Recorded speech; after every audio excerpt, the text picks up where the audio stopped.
A pleasure to meet y'all at last, and welcome back to Nerf Secrets Revealed. So, I got myself a part 2 out of 4, and I am doing another 4-part episode for today, here on April 24th, 2019. So, this is actually going to be a subject that hardly anybody might have heard of. Unless, of course, if you've watched the Dude Perfect video, of which that I'll put a link to that in the description box below. The subject that I'm going to bring up for today in this episode is underwater use, as in using a blaster while submerged beneath a water's surface. So, I feel like I'm going to go right down into it, so let's get started.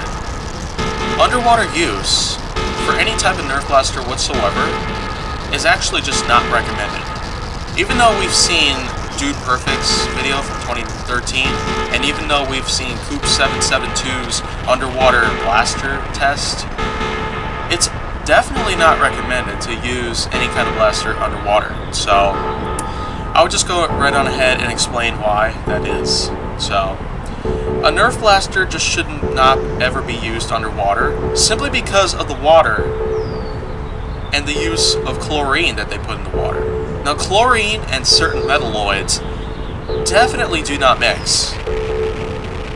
And this would actually be a plausible reason as to why it's never recommended to have a blaster be used underwater. Any type of Nerf blaster that you use just should not be used underwater because of this purpose. Because chlorine and metalloids, when they get put together, it's a rusty mess. A big, rusty mess. And anytime you have yourself submerged with a Nerf blaster in your arms while underwater, there's a good chance that anything on the internals or externals, especially the screws that hold the blaster together, could get rusted up. And it's simply because of how chlorine would end up mixing with the metal alloys that are used to create the screws and other metal internal components within each blaster. And it would cause some rust to break out. A big rust breakout to occur.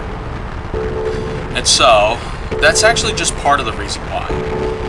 Another reason as to why underwater use is just not recommended, it's not only because of how the chlorine from certain pool water can get into the internals of the blaster.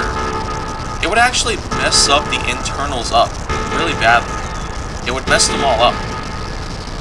And I know this because of the fact that, well, admittingly, I have used a few blasters underwater as a sneak attack, so anytime that you have actually had yourself with a blaster underwater, and then eventually you surface and try to use it, eventually though, when it dries out, the chlorine is still inside, tearing up the metal from the inside out of any internal components that are composed of anything like steel, titanium, iron, anything like that, nickel, magnesium.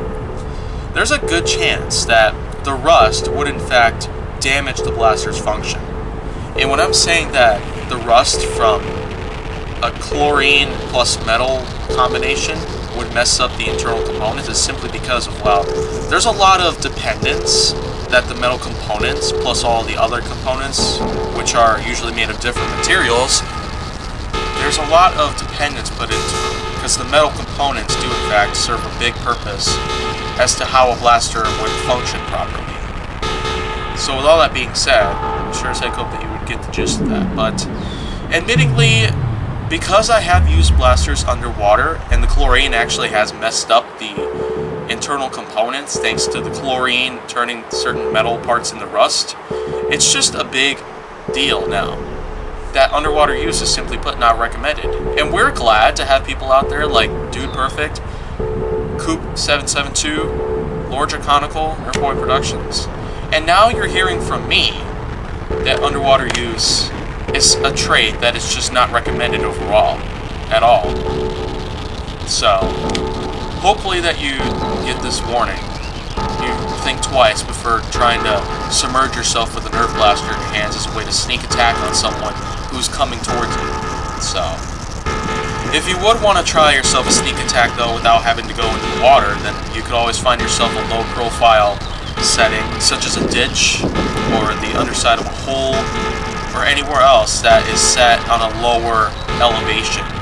Whereas someone on higher elevation, like this, they probably wouldn't be able to see you all too well, because most of the time they would hardly try to look down. And I've had myself Nerf battlefield experience that does relate to the use of trying to duck and cover before sneak attacking onto an unsuspecting target of mine. And that's just how well it seems to be for me to handle a certain target without the use of having to go underwater to sneak attack on someone. So hopefully you get my point here, and hopefully that you would heed any warning that the use of underwater blaster use can cause plenty of damage, internals and externals. It doesn't really matter all too often, because of course, no matter how much you pay for a blaster, anything can go wrong with it.